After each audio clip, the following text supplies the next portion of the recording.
Hello, welcome back to Her Shift. This is the podcast that's all about being her and just getting the life that we goddamn want and also deserve. This episode is recorded with the lovely Amelia Rose Jackson, and in this episode we're going to be exploring what is the actual secret to getting the life that you want and deserve. We're going to be talking about manifestation, creation, and what it actually boils down to. This is a really juicy episode. Sit back and enjoy. Hi, Amelia. Hi, Anna. We're back. You requested it. She's back. She's come back. I'm here.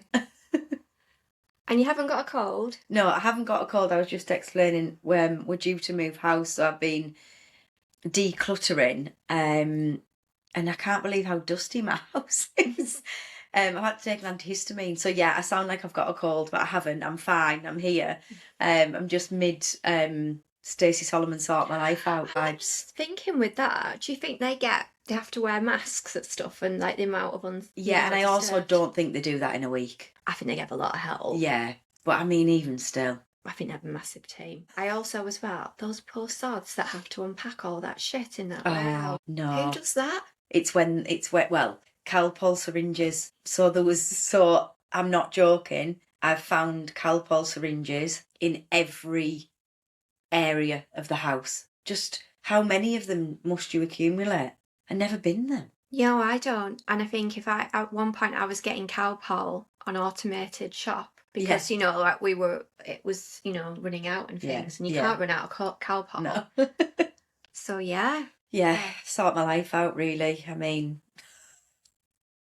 it's a process. It is. It's like it's one of the biggest things you can do, isn't it? Yeah, it's like marriage, moving, new job. It's babies. It's up there. Yeah, so. It is. And meant to be one of the most stressful. I don't feel stressed yet. I know I will. But that's why I'm just trying to, sort stuff out. But Easter holidays and 2 small children, it's been fun. Yeah. But then we were going to talk about, so last week, and I don't know if you've seen it, Haley did this really cool manifestation workshop, and her mummy made an appearance. Oh, the woman! It's like if you've not seen Amelia's talk on it online. Yeah, it was special. I would sign up just for. Is it Kaz? Yeah. She came onto the call upside down, which was just the start, and then she when people were coming on, and she thought she recognised the names of these people, so she started saying hello to them, but she absolutely didn't know them. And then during, the cat jumped up on the keyboard and unmuted her as she was saying, fucking hell, whatever it was, some, cursing, which I think people thought was me. I thought it was you. Yeah. Because I was listening and I wasn't looking at the screen, so I just thought it was Amelia. Yeah. It was during the time as well when everyone was like really sort of, calm. It was, And you had like this lovely floaty music in the background, and then it was just like the F-bomb being dropped. It was good. So, I would recommend just for that. But it got us thinking about manifestation in general and a word being batted around. And that we all do it all the time, don't we, in some capacity.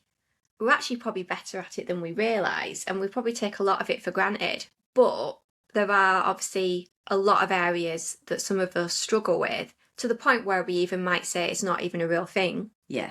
And it just came, and then we started discussing it and thinking, I've got that story and that story about when this happened and the universe moved for me, and we thought, we will have a chat about that. And I've got some blocks regarding probably like my own health and my own mental health, I think, when it comes to manifestation. I call it creation. I think because like manifest for me it's quite broad, and I think as well that so many people teach it, so many people claim to be the gurus of it, and it gets batted around, and it does lose its meaning slightly. I think for me, it is just sort of living the life that you truly desire.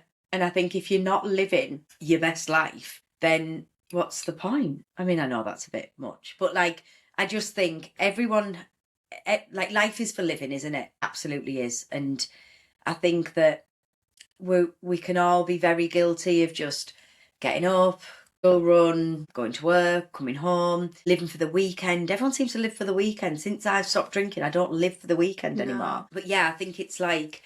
It's living intentionally. Yeah, it is. And it just made me realise, actually, that was just a thing, intentional. I struggle to be around people who aren't intentional in terms of they complain or they say they don't like something, But they don't do anything about it. Yeah. Whereas I'm really drawn to people that take accountability. So it's all right to say, I'm really struggling, or I've not been able to do this because this and this and this, and I'm not making excuses. I know I'm blocking myself. Yeah. And I'm totally fine with that. But when people come up with, you know, like they'll talk to you for a long time about everything they don't like, but then they continue to live like that. And I think that's the thing, isn't it? You can't, well, we were saying before about it is a manifesting, it is a broad subject really, because there's so many different areas. But one of the main things is that if you don't think that you are truly worthy of these things that you desire, you will never get them. And I think that comes down to self-love. For me, I would say now where I am, I feel so like, for me, which I know I spoke about before, but I don't know if I did say this before, but people would use the word lucky. So I used to say I'm so lucky, but now I say I'm so worthy, because everything that I have, I am worthy of. You know, a great husband, but I'm worthy of that, and equally I'm a great wife. Yeah. You know, all of them things I feel very worthy of, but I've worked hard to put the work in and to change my mindset into feeling that way, aligning my behaviours. And I think that's the stumbling block for people. Yeah, and it's also, like you said, it connects everything across the manifestation genre. And I think it explains why that you'll have people who are always, like, people with very little, but they're totally happy with themselves. Yeah. And that shows. And then you have people who then want money, and they have that big windfall, and they will... Isn't it so many percentage of like lottery winners like scupper it all within a few years? And it's that, I believe that is the reason. It's to do with like they do not step into that version. They are not comfortable with it. They don't feel worthy of it. And it's almost like the block becomes that they'll self-sabotage to get rid of it because of the discomfort. I always think like I like, you know, people think, oh, I want to be a millionaire. I actually don't want to be a millionaire. Don't you? No. I do. I'm putting it out there. Yeah, I don't. I want to be wealthy, but wealthy in not just like in the bank. And that was my thing probably a year ago that I felt. And I feel wealthy for everything in my life. The last thing on my list now is the actual wealth of like money. So it's funny how we were talking earlier, saying about having these little blocks. And I would say that out of everything in the like manifesting sort of, I don't know what we're calling it. But this is the life I want. This is what I want. Yeah. So I would say that like out of all of them things, now it's just like the financial side of things. And I think that it's like money mindset, isn't it? And I think that it's hard because I do think I'm worthy of that. I do think I'm worthy to have that. But then equally, money scares me. Why? Why does it scare you? I think because growing up, my mum, when my mum had money, I knew we had money. And when we didn't have money, I knew we didn't have money. And you know, I mean, it's hard to say that, because what I mean by that is like I wanted for nothing as a child, but then there was times when maybe things were a bit tougher and a bit tighter, but I really knew that because then I wasn't getting the next directory and circling everything that I wanted and it coming the next day, because that was very much. And my mum, you know, she was the first to admit she's always said she's terrible with money, which has then given me this thing that I'm terrible with money. My mum's not terrible with money, she just really enjoys spending it.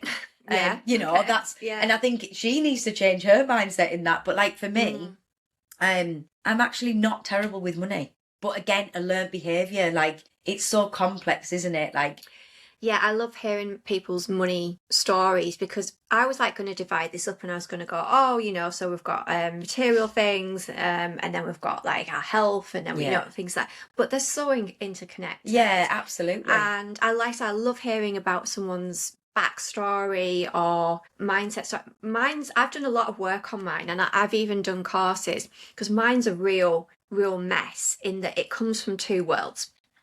And I'd say I went through a lot of years growing up of, I'd say, financial manipulation. Like, Yeah. I'd say even financial abuse. Like, I was controlled for a very long time. And I literally went from the frying pan into the fire. So from the family control Yeah. to then the marriage control, it was just not healthy. And then you've got, so with my parents, you've got one coming from proper working class northern mining, two up, two down. And then you've got the other parent coming, I'd say, on the higher side of middle class. Yeah. We're talking not old school money, but like, yeah.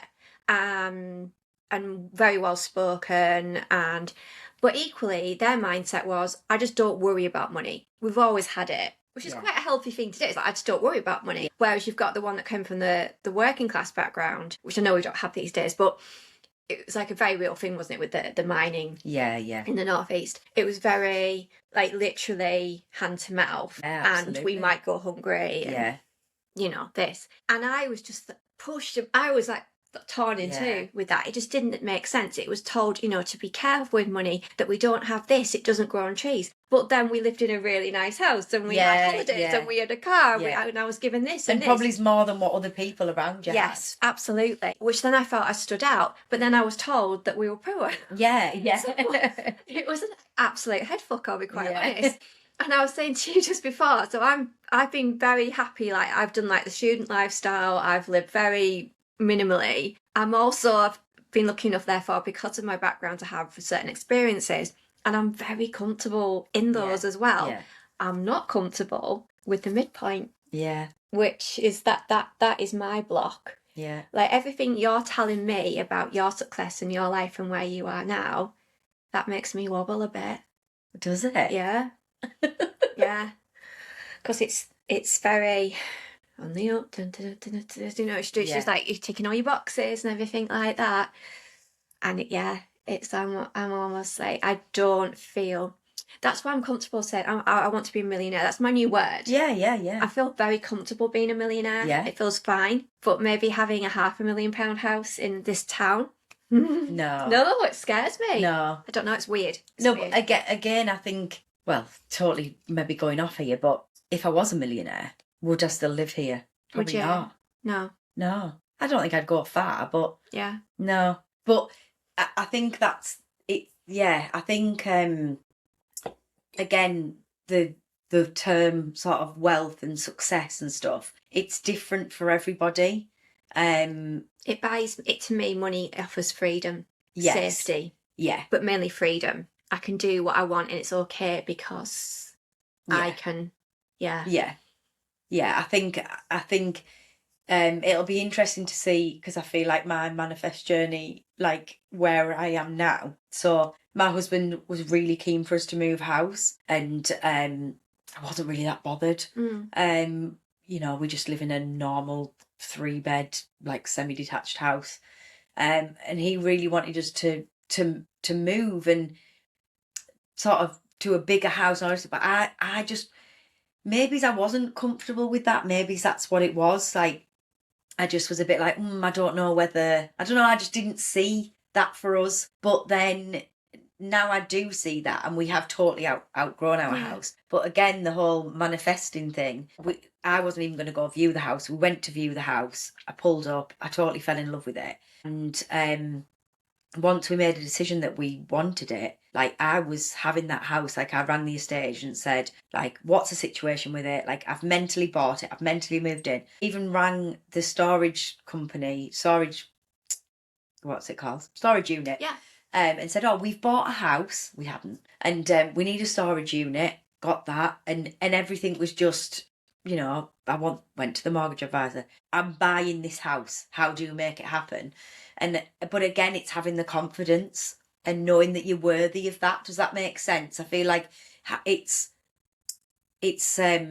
being comfortable to say like, oh, we've bought a house even though we hadn't. I think that's a big stumbling block, isn't it? People aren't comfortable with. Yeah, it's a really interesting thing because I was like thinking back to my marriage, and I also like I did everything, but by that I've always been very comfortable dealing with practical material things. So like the house buying process, car dealerships, holidays.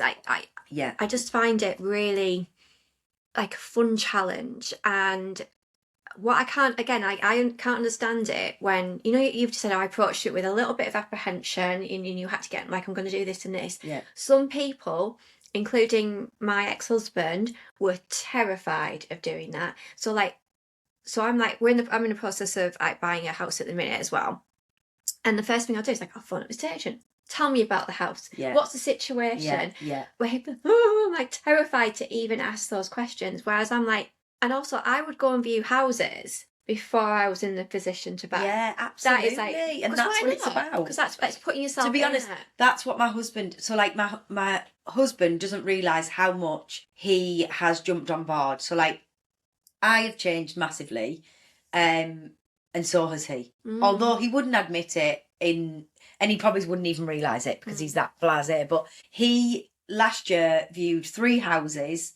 Our house wasn't even on the market, and he was putting it out to the universe. And it's all about that. And it's finding what you like as well, your preferences, because you might think this is what I'd want, and if I win this money, this is what and actually the day might come that you've actually it's not what I want, and it's not my preference. So I'd be like, you've got to then step into that person who you're like, I've got every right to buy this house. Yeah, I've got absolutely. every right to know how much it costs, what the situation is.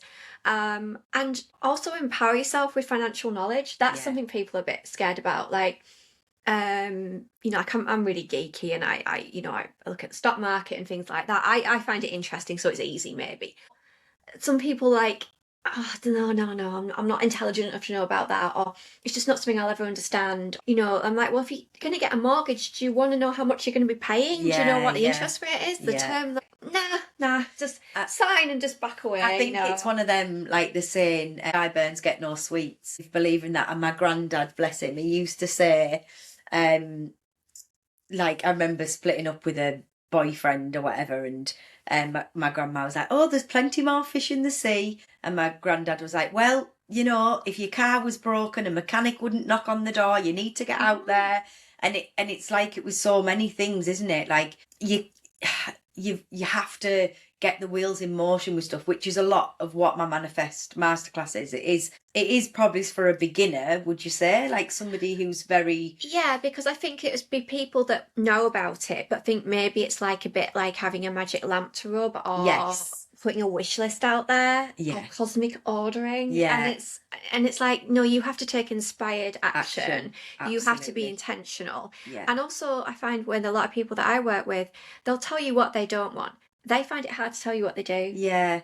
But again, that comes back to the self-love. Yeah. When do we sit and like self-reflect, or when do we give ourselves a minute to actually go, yeah, this is what I want, or this is what I don't want? I just don't think we do. I mean, this is maybe going off on a bit of a tangent, but another thing that I've been thinking about loads is how this, like the word success and stuff, how we measure that a lot with busyness. Mm-hmm. So like people come in the salon and everybody who comes in like, hi, you are, oh, I've never stopped. But people say, and it has a bit of a negative as well. In fact, I walked in here tonight and you said, hi, how are you? And I was like, oh, I don't know what I said. I haven't stopped. Yeah. Something like that. And we say that, but then equally, I have had a busy day today, but if I hadn't have had a busy day and I had had some time to relax, would I have come in and gone, oh, I've just relaxed? We don't seem to say that because we think that is a negative, or we don't see that as, but actually giving yourself the time. I Yeah. haven't started It's it a yet, very hard mindset to shift, but though, it is. particularly as women, because we've taken on that bro mentality of like, I work 20 hours a day. Yeah, Now I've got absolutely. this, But you know it's what like I the mean? masculine energy, isn't Oh, it? It's that. it's very hard to step out It of. is. I haven't started reading it, but I've just got a book. I think the author is Nicola Jane Hall, but don't quote me on Okay. that right now. And it is called The Rested Woman. Oh, I think I've heard of that. Yeah, and I'm just finishing another, and I will start that. But I went to a restorative yoga class, and in that yoga class, it was actually Jess from Gisborough. And in that yoga class, when we were in some of the like positions, she read extracts out of the book, and the first one that she read, and it really choked me. The first line was, "Let your children see you rest," and it made me think, wow. And then the next one was, "Let your parents see you rest." Oh God! You just triggered me. Exactly. You just triggered me. But isn't it? Isn't it? And it's, it's this massive thing. Like, let's just go like in here. But my mother-in-law, I always feel like I have to over explain myself of like what I'm doing or where I'm going or so busy, because my life is very different to how her life would have been. And I see her as this complete like mother figure, and I don't see myself like that. And it's not her thing, it's my thing. And it's actually really funny because the other day she'd said something, and then I went to over explain myself, and she said, "I'm winding you up." I mean, she didn't actually say anything that was, but I straight away have to always explain, "Oh, well, I'm going here, I'm going there, I'm going there." And she's like, "Amelia, like," but it's like this thing of like having to be this busy person all the time. If you can catch yourself doing that, because we all do, and the next time you catch yourself doing it, that's effectively over explaining. Yeah. And it could be as simple as me saying it to you. Yeah, of course. Like I've been today. When actually I was just thinking, so, I put it out there. I had like a small procedure done the other day, but it was nasty, it was painful, and I shouldn't have gone on my own. And I just said to him, and I said to Amelia, it was really, really painful. And I fainted twice during it. And then I drove home. And I think maybe the old me would have gone, "So you give me a medal." Yes. But I think you just looked at me like, "You twat." Yeah, I was like, why did you go on your own? And why did you drive home? But that's it, isn't it? Because that is. But it's and you've got to think where this comes from as well, because we will pass it on to our children. Yeah, absolutely, massively. And I've talked about this on here before, so I know if you know my background with narky, so to the point where if this person came around the house, I would actually jump up and be like, I'm moving, I'm doing stuff, polishing. I would literally do that. If the shopping had arrived, this is what I used to do. I used to keep Lidl or Aldi or Iceland bags in the hall to switch my M&S over because I wasn't worthy of it, because that would be brought up. Okay. If I worked 23 hours a day, it's like you didn't work 24, okay? The only time, this is crazy, the only time I was ever praised or told I was worthy of a woman is when my childbirth exceeded theirs, as in I nearly died and had to be resuscitated. And that is the only time I was given an accolade. And that was when I was allowed to rest afterwards. Right. As in, I was obviously given a lot of time in hospital afterwards, which I felt incredibly guilty about at the time, incredibly guilty. But I was then told by this person, but that's okay, because you nearly died. Okay? So and I'm thinking, I have taken that, and I am not deliberately, but I am passing that down to my kids by the way I behave in front of them. Yeah. And it's not me like going, get off your asses and do your room and do that. It's not that. It's like if they're not seeing, there should be times when we're lying there and I should be saying to my teenager, tea. Yeah, absolutely. Well, it's funny because so having a bath is my thing. Like I have a bath every night. I love it. And the dream is to lay in the bath and read my book. The boys always get in the bath with me. Obviously, I know that's going to stop, thank God. But it is, I do like it. It is funny, but you will miss it one day. But I know totally. But just give me 5 minutes. Yeah. But I I'd got out the bath the other night and I was getting sorted, and I said, right, boys, come on, you've got 5 minutes. And Bertie shouted, I'm just relaxing. And I said, okay, you relax, because I actually thought back to that quote of let your children see you rest, and it's so true. And I had a client in the salon last week, and she is in her 80s, and she was telling me how her daughter's into yoga, and we got onto this conversation, and I said, actually, Betty, can I ask you a question about this book, The Rested Woman? And I said, do you remember seeing your mother rest? And she said, oh no, absolutely not. And I said, and do you think your children saw you rest? And she said, no. And I said, and do you see your daughters rest? And she paused and she said, if you'd have said to me 10 years ago, I'd have said no. But she said, I definitely see it more now. Both of the daughters are into yoga now. And one of them goes on a yoga retreat every year and has done for the last 5 years. And there's them little glimmers. And I thought, well, that's maybe quite a good thing that it's changing. But then her grandchildren are in their 20s. So if they've kind of missed seeing their parents rest. Yeah. But if we now, like with young children, can, because I also think, like, I've got 2 boys and my husband's very heavily involved with them. I want them to become a husband, and if they're going to be a father, where they're equal partner, with their partner, and it's not that thing of, oh, where's the kids? Is the dad babysitting? Oh, like yeah. what? Oh, yeah, I'm very, like, with the pair of them, obviously I've got a daughter and a son, but I'm like, you're both going to be feminists. I've got tabs on one, but in a bit more help from the other right now. But it's like this generational curse, and we don't deliberately do it. And even if we say we will be different with our own children, it is so, it's not what we say, it's what we do, isn't it? And how we behave in front of them. What we do. And that's the thing, isn't it? It's, we can say anything, but actions speak louder than words. Yeah. And obviously the boys must see me relax in the bath because Bertie started copying it.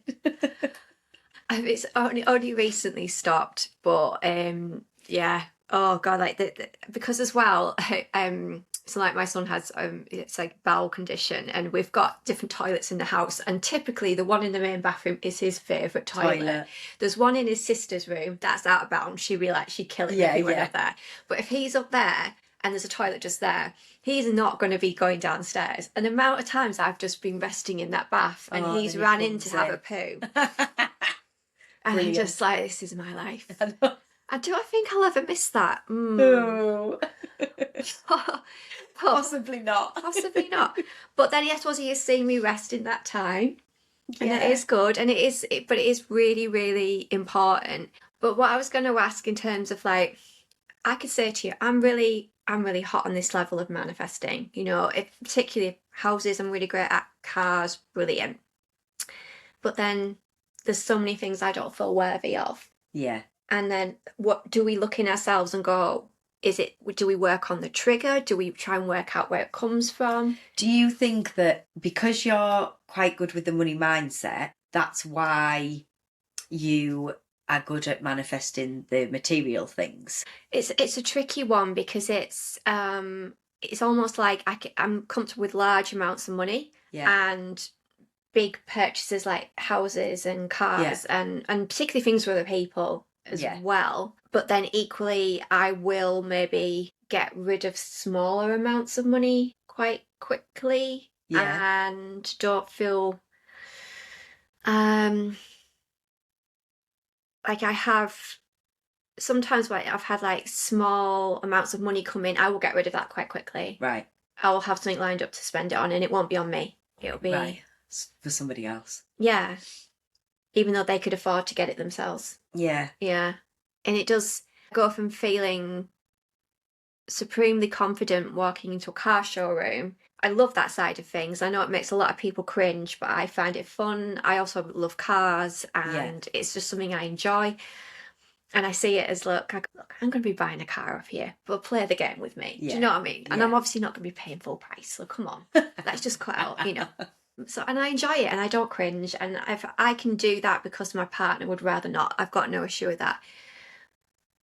But yeah, maybe buying a Marks and Spencer's dine-in for myself would struggle. Yeah. Yeah. So again, I think that comes down to like the self-love and the indulgence of yourself. I know obviously house and car could be seen as indulgent, but then it's also an investment. So And I kind of grew up around that. the cars and the money. Yeah. Like it was just a norm. Even though I was told that so it was like, so like my family home is in one of our town's considered richer areas, let's say, and it's still there to this day. And it's like you just say that name and people go, ooh, you know. So that was just, I didn't know any different. Yeah. So therefore, it's not a thing. Yeah, it's not a thing. But did you see your parents, like your mother, indulging herself? If she did, it would have been hidden. Oh, okay. And it was always about anything that we had, you know, we were almost berated for, or you must be grateful. Yeah. You know, it's like, but you've given me that and now I have to feel bad about having it. Yeah. You know, again, it was like famine throughout the year. Didn't just go shopping, never went shopping ever, you know, just for the sake of shopping, but absolutely rained down on us at Christmas. Got loads. It was absolutely crazy. So it was just one way or the other, maybe. Yeah. So there's no healthy middle. No. There's no healthy middle point for me.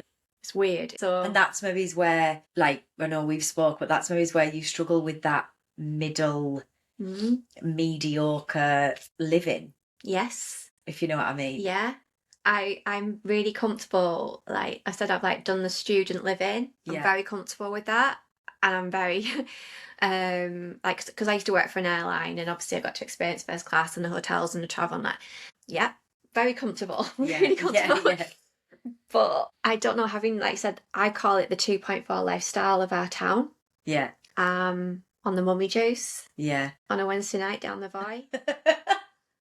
I don't want that, but I would struggle to get that too. Yeah. Why do I struggle with something I wouldn't even want? What's that about? I don't know, but again, I do think that comes down to like self-love. Yeah. And being really accepting of like your authentic self. So like I probably could have that if I wanted it. Like I probably wouldn't, but I wouldn't want that. Like, so I don't know, I think it's like but then equally I would feel quite confident. Like I am very confident in the life that I'm living. I just pretty much do what is right for me and like my family. But you've not always been like that. No, definitely not. I think that's what I mean. It's taken a long time, and I think it's taken so many, which I spoke about obviously in the last episode we did together, so many like massive life changing, you know, trauma and stuff like that then created this shift of like, no, I you know, I mean, the whole life's too short thing, it is so true. I don't want to be on my deathbed and think I haven't lived my authentic life. I've lived my life for somebody else or for something else. I feel like I've always been the person who's looked after people, but it was at the detriment of myself. Whereas now I'm looking after myself. I'm still there for them people, but I'm better for it. Yeah. If that makes sense. I think like this got to me like this realisation for myself, because I said to you, I think I'm pretty got it together on so many things. So this has bothered me, making that realisation. And also I said, it's almost like there's like a midpoint normal. Yes. And I'm going to say, and this is kindly, I don't think you fit into that either. Because you just go and buy salons and things and go rogue and start doing life coaching courses and things. Yeah. You're not like that I'm not either. normal. But I'm not. And I don't know how to be, and maybe that's what it is. And I see a lot of what I call normal. There was this skit actually years ago. It was about 20 years ago, and it was a group of comedians, you know, they do short skits. And you know when like Kate Winslet was considered like the darling of like she's perfect in every single way. Yeah. And they were doing a mock of her, and she's like, "Hi, I'm Kate Winslet, and I'm normal. I'm just so normal. I may be a Hollywood actress, But at home, I'm normal. I'm just mum. I do a Sunday roast. I have a dog. I have this. And then she's like walking out with her dog, and she passes someone who's got a dog with 3 legs. She's like, "Oh, your dog's only got 3 legs." And she went, "That's not normal." And he went, "Well, it's normal to my dog. They've only had 3 dogs." And she went, "Shit." And then she goes home and starts hacking off one of her dog's legs, going, "Must be normal, must be normal." Got to need to try and find that.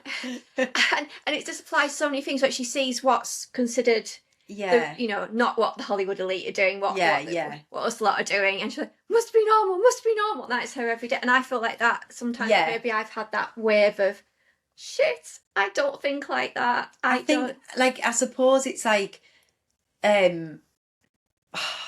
what is normal? Like, what is normal? Like, I don't know. I think now, like with social media and stuff, you can look. Well, let's be honest. You can look at any form of social media, but do we know it's even real? But then you could argue none of it's real. It never has been. No, because it's just a perspective. Yeah, a moment. Well, of course it is. Like, I do really try to show the just authentic self, but then equally in the moments of like the kids absolutely killing each other, and I'm like, shouting. I'm not then, it's not the moment to then get my phone out and show that, but when the kids have drawn all over the face, and I'll show that side of it, they're running late for school run and that type of thing, I will try to show. Yeah, I think that's really important. I had a moment a few weeks ago with a really good friend where I was having quite a vulnerable conversation. And I went, just sometimes it's like, God, I love them, but you just want a moment where you're just like, this is my life, or like I think Mother wants to go, I'm gonna kill you, just the pair of you, just pack it in, just give me, And I said this to my friend, and I guess it was a defensive move, but she was not shocked, but she went, "No, I never felt like that." Oh, that's bullshit. And she went, "No, I'm just so grateful to have him all the time." No. And instead of me thinking, "Oh, that's not real," or "That's not normal," I then doubted myself and went, "Shit, I'm a really bad mum." No, I think the other thing for me straight away with that would be, is that person like, okay, are they looking after themselves? Because at the end of the day, we all come into this world on our own, and we all leave on our own. And I think there's something to be said about being okay about wanting time on your own, or wanting a moment on your own. And I think it's also really important that we teach our kids that it's okay to spend time on their own. And we're going through this bit of a stage with Laurie at the minute where, I mean, he's never ever been a good sleeper, but like, he is just having me up all the time, only wants me, and he's desperate for me to sleep in his bed. And I know that some people would just say, well, just sleep in his bed. But then for me, what does that mean for then my relationship? It's like the loss of yourself. Yeah, and then for me, like, I can't, his bed is like, it's small. Like, I just, then it's like, oh, we'll buy a double bed. But then I'm just, okay, well, let's buy a double bed. But then what about my husband? Like, absolutely. And actually I like my own space. I want to be... And if you do that, like I said, it's at the sacrifice of what you're trying to manifest, you're trying to create. Because obviously you want your marriage to be a certain way, you want your life, you want your dynamics. And to do that... And equally, I'm not going to sleep in his bed forever. So there's then going to become a point where I have to try and get out of that. Yeah, like I said last time we spoke, my take on the parenting thing is that it's miserable and magical all rolled into one. I love my kids more than anything, and my goodness, they're my absolute world. And a lot of my manifesting and my desires is that we are wealthy enough to literally take them kids on holiday every time they're off school, and go, and I want them to see the world, I want to see them. I don't want to take them just to Mallorca, and then when they're 18, they go off travelling and send me a picture of them with an elephant. No, I want to see them with an elephant. I want to see them with, do you know what I mean? So that's a lot of like my thing. And because you want to, not because you want to put it on Instagram. Because I want to put it all over Instagram. No, because I wish that I'd have done that, and I haven't. So then I want us to experience it as a family. And then maybe that they'll have this bug for you know, they've been abroad, and then they'll want to fly the nest and go off and live in some amazing country that we'll visit all the time and whatever else. But yeah, I don't know where I was going with that. It's about parenting, yeah. and just the fact, I think that, like It's- I said, but it it's is, hard, it is it's magical hard. and messy, Yeah. and that's okay. And I suppose if anyone says other than that, they're not being totally truthful. I think we have to No. say, and if that gives anyone else some validation, Yeah, that, yeah, because I think that's it's, important. I think you we can know, always, you know, think, I mean, God, like on a morning, I'm like, get worse, like constantly. I think, yeah, God, do other people shout at their kids this much? yeah. Like, it's off the scale. Like, you know, get your shoes on, get your shoes on, get your shoes on, get your shoes on. Like, and I'm like, is this normal? Is this normal? But you don't put that on social media, do you? And if you do, there'll be like people, well, everyone's got an opinion, haven't they? So I was just like thinking then, so in terms of if you're wanting to manifest or create that aspect of your life, as in healthy, functional, great relationships, dynamic, great with your kids, maybe that does start, you know, from loving yourself It and is. treating yourself the Yeah. way Yeah. you, and them seeing that level of love and Yeah. respect on Yeah. yourself. And also, 100%. I think it's got to start with you, with you loving yourself. And I say it like with my daughter, and I would say her poor boyfriend. I mean, he's a very lucky boy, but and I was about to say, I don't know where she gets it from, but she literally, like, she's so firm on her boundaries, and she doesn't do any of this, I'm going to put this in the air and just hope that he picks up on what she wants. Yeah. She's literally, this is what I want, Yeah. you know, and or she'll go, nah, don't like the way you did that or said that or whatever. But then he knows, and she's put it out there. Yeah. And I'm so proud of it. And I was not like that at 17. No. So I'm really, really pleased that she has that communication. Yeah, well, maybe it's changed. Like, maybe it's changing. Yeah, and it's like there is that worth. So even there's a lot of bad on social media, Yeah. and a lot of brain rot, there is a lot of empowerment and seeing Yeah. strength from women. I saw a really good one on. I follow someone on a dating coaching website, even though I'm not in the market. It's just interesting the way Yeah. she does it, and she said that, you know, if you imagine like the most attractive, hot celebrity, you know, the majority of men would just die for. So like take Margot Robbie or Zendaya or something like that. Imagine them taking her out, and then for 1 minute expecting her to walk through the door without them opening it, to maybe just take her for coffee and expect to split the bill. Like, they would be doing absolutely anything in their power to show the effort and their, you know, integrity, Yeah. and to impress her. So why would you not expect the same for yourself? Yeah. Just because you're not, you know. Like, Yeah. and I was like, oh, actually, it was like, Yeah. yeah. Why does Margot Robbie get to, you know, Yeah, someone buy her a absolutely. Costa, and I would. Yeah, and you're splitting the bill. Yeah, absolutely. And it's just like, again, it's not saying that you should split the bill or that you won't pay, but you want that level of, you know, that respect, isn't it? Yeah. And in courtesy. I thought that was, again, how you view yourself, how you treat yourself. And again, a lot of these women that we would consider the full package. Yeah. They do love themselves, don't they? They have that air of confidence about them. You probably have to be an actress for that level of time. Yeah, I think so. But again, I think like that whole thing of being so massively in the public eye, like that must be hard because you probably feel that you have to be a certain way. So like going back to that I'm normal. They're actually not normal, are they? And then I think I take it as like there's the flash in the pan ones or the ones that burn out, but the ones that are consistent, when I think about it, is you don't see them, pictures of them in the street. No. They obviously have they do their life as normal. Like, that's their job, but then and they're not married to famous people either. No. I think that's a lot to do with it. Yeah, and of who they're course, around, and it. So that's, like I said, they'll never be normal. No. But yeah. you know, whereas I'd say like poor Britney. I think she's got a lot of loving to do on herself, hasn't she? Bless her. Yeah, I think so. So I'm sort of the same age as Britney, so yes, I've been there through the whole thing with her, and It's been a bumpy ride. oh God, I loved Crossroads. yeah. Film. Do you think that This is a conspiracy theory that Britney's not Britney. Apparently she's been cloned. Oh my God. Apparently. Like it's not the same person. Could be very true. Could be. Oh, anything is. Yeah. I always like, whenever I do see that she's on Instagram, I go, oh, what's she up to now? And I'm like, oh, Britney, put the knives away. Stop it.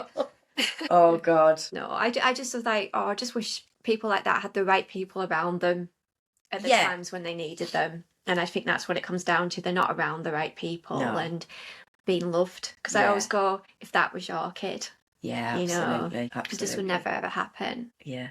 I'm just thinking like of a question that you could ask yourself in regards to like the self-love thing, but like when was the last time that you treat yourself the way that you treat others? So if you think about like a nearest and dearest person, so it could be your partner or it could be your child or whatever, but like the love that you give to them, when was the last time that you gave that to yourself? Because I think that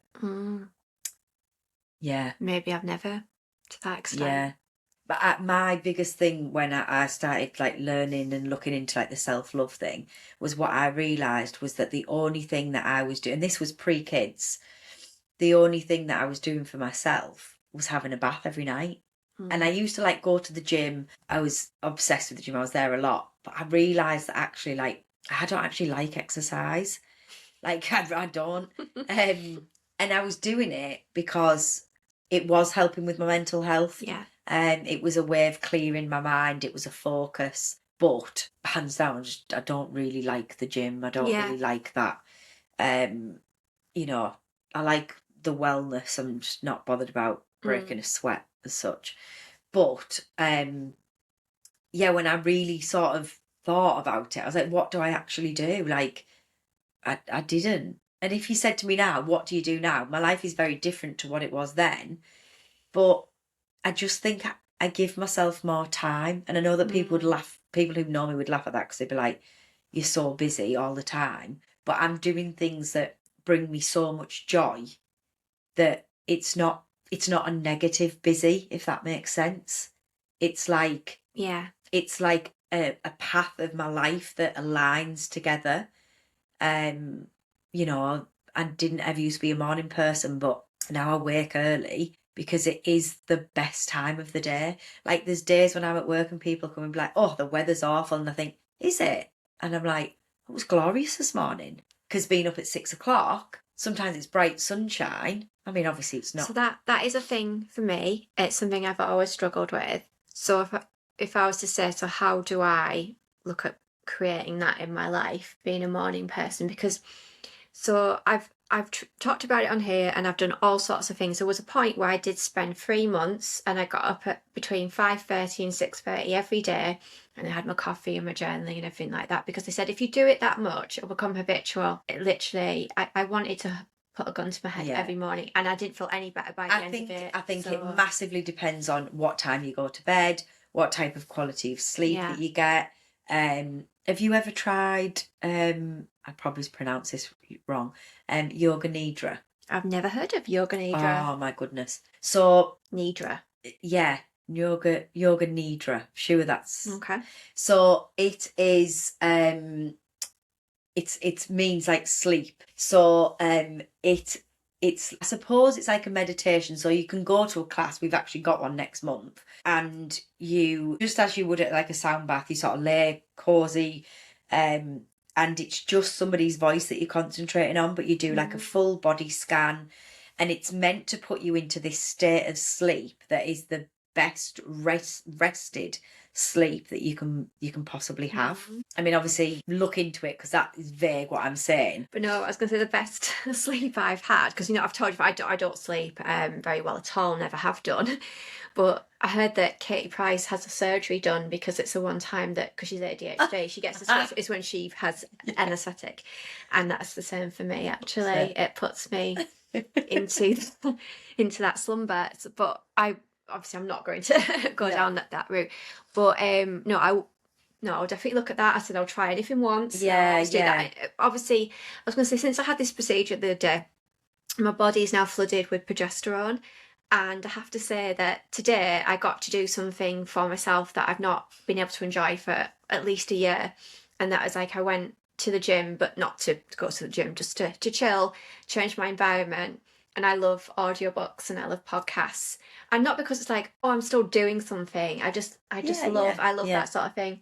And I had a really silly expensive coffee and peanut butter toast and it Yeah. was lovely and I was like and Yeah. I I was like, I will not feel guilty for this. I will not feel guilty for No, this. and the thing is, Please. why should you? Like, that's what I think's the saddest thing about it. Like, Well, I did feel a bit rubbish when, you text me, you were like, and then you sent me a video of what your kids were getting up to. And I was like, that's not what's happening to me yeah. today. But you know But what? yeah, There'll be another time yeah, when you're doing yeah, whatever, and actually I've nipped out and gone and got myself a coffee. It's yeah, nothing like taking yourself for a coffee. yeah, Nothing quite absolutely. like it. That's one thing I would say. If you have never been for a coffee on your own, Do you it. need to do it. Do it. You need to do One it. of my tip boxes to do on my own, actually, because I've eaten out on my own. I go for coffee, that's not a thing. But I've never been to the cinema on my I own. would love to do And I that. really want to do it on my own, like maybe Yeah. like on a Wednesday afternoon, just because I Yeah. want to. I was thinking there's a movie out at the minute. It's The Faraway Tree by Oh. Enid Blyton, and it's like it was one of my favorite books as a kid. But I just think, is it okay to go to a kids movie on your own? I don't know. Is that a bit? Yeah. Is that a bit weird? Well. Do I tag along to another family and go, "Hey, I'm with you"? Yeah. But No. yeah, I just thought that would be something, and Yeah. not because I feel nervous about doing it, but just the practicalities, I guess, of going. But I would love to go to the cinema on Well, my that's own. one thing you should write for the next month. And get it done and get it ticked off. And I used to imagine as well, like, yeah, you don't have to like get your kids in line in the Oh, seats yeah. and put the nose bags on them with the popcorn. And then if you got everything and you get up, and I need a wee and all that, just to be able to do it on your own. It's like when Definitely. you flew on your own, I flew on my own. So isn't it Yeah. amazing? Oh, Flying it's on your amazing own. flying on your own. Oh.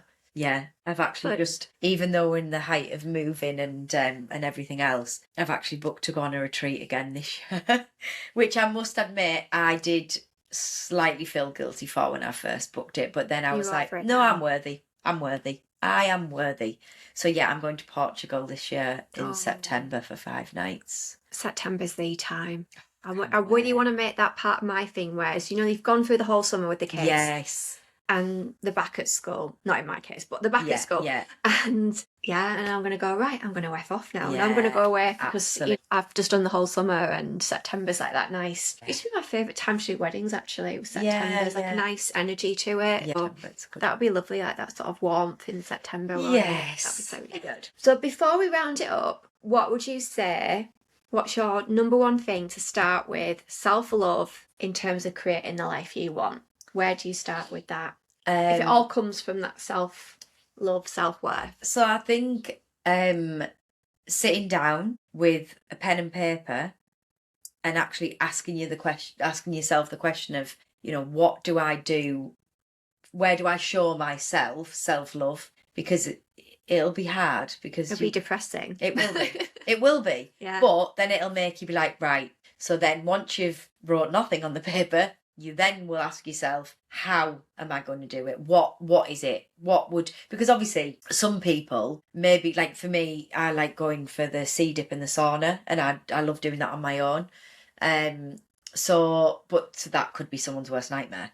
So like going for a coffee on their own, again, could be someone's worst nightmare, but there might be something that it might be that like maybe you don't get opportunity to meet a friend for a coffee. You haven't done that in a long time. That is self-care. Taking that time out of your schedule to meet somebody, that you really care about and spend a little bit of time with them. Because we don't do that enough either. And that's connection is so important. Yeah, it is. It's really grounding. So yeah, I think it's finding out or just going absolutely for it and writing down on this piece of paper what you want for yourself. Even if it's something that you might never have done, because I was thinking especially if I know at times I would say I go above and beyond for my kids, like they're proper lord it up sometimes, but I like being able to do that for them. And so like in my bedroom, I've got a TV bed and it's like very sanctuary like. Yeah. And Grish decided that he quite likes it. And sometimes I will just come up to bed and he's in his pants on my bed watching YouTube in my bed and he's got snacks and he's got a drink And I want to be like, get out. Yeah. But I'm just like, yeah, you enjoy that, son. You do you. Yeah, you enjoy that, son. But equally, I'm like, when was the last time I treated myself like that? Yeah. So maybe I should go and just sit in my pants on my bed. Yes. And eat snacks. Yes. And watch EastEnders. That would be my... Yeah. Yeah. But then that's it. Like, it's just them little things. And I think, listen to my nose. I think when you start doing them little things, the bigger things come. Just, or being more self-aware of like on a morning, if you were to get up half an hour earlier, this is like for anybody. It's difficult if you do have young kids, but if you don't have young kids, but you've just in that routine of getting up that bit later, but getting up a bit earlier and intentionally making the cup of tea, the cup of coffee. We don't do that. It's just autopilot, isn't it? It's just what we do. It's not intentionally making that cup of tea. And I think you've noticed, like, I do make a sort of fancy coffee sort of thing. so Like, good. I do that for that reason, because I never it's important that it's like, it's not going to be instant whacked in. I like to make it's a point. So, but to get up to actually do that and give myself, so I don't have to neck it. Would be good. Right, so tell us what's going on in the next few weeks with your masterclasses and your workshops. So on Thursday evening we've got our long table dinner. I'm going to that. Yes, you are. Which I'm is getting fed. Which is going to be gorgeous. And we've got a guest speaker, Emily Shimwell, who is home from Canada. I've literally just met her earlier on just to go through things, and I'm so excited. It's going to be a gorgeous night.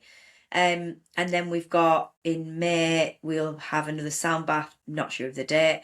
Then we've got this yoga nidra, that's on the 20th of May.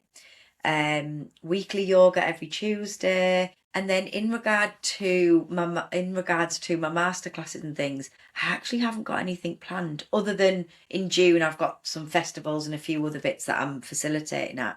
But I haven't got anything booked in. So well, I was thinking that we maybe could do one of your workshops on the podcast. So we'll record it live, and you can actually go live on this software. So we can put it out to a platform. So it will be completely unedited. Yeah. And then we can just put it actually on the Her Shift platform as well. We could do that. Yeah.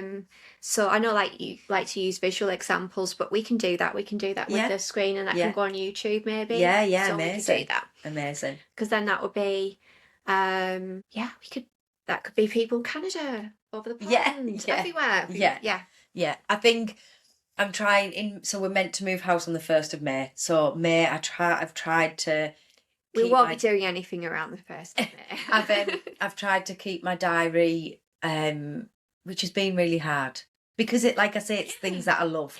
But you know how much it will deplete you though.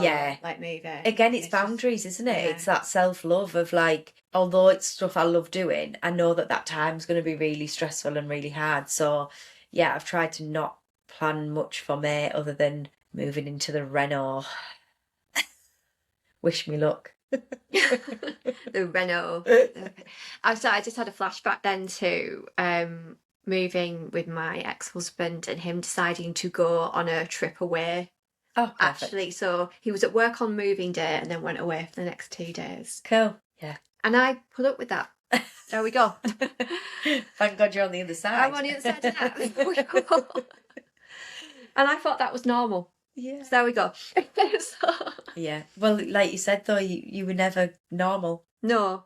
Oh, and I was 20 weeks pregnant as well. Oh my God. Which is more for me. I totally get it. But I'm not normal. You're not normal. I'm not normal. Not going to ever be normal. Yeah, this podcast's for anyone who's not normal. Join us. Should put that on the tagline. Her shift. Yeah. Being her for those that are not normal. That sounds great. So I'm going to wrap it up. Thank you so much, Amelia, for... pleasure. Will you come back again, I please? will. That's really, really good. I'm going to put all the details in the show notes of all the up and coming workshops, masterclasses, and everything we've got going on with Her Shift.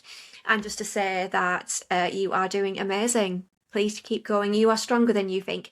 And as always, sending all our love. Bye.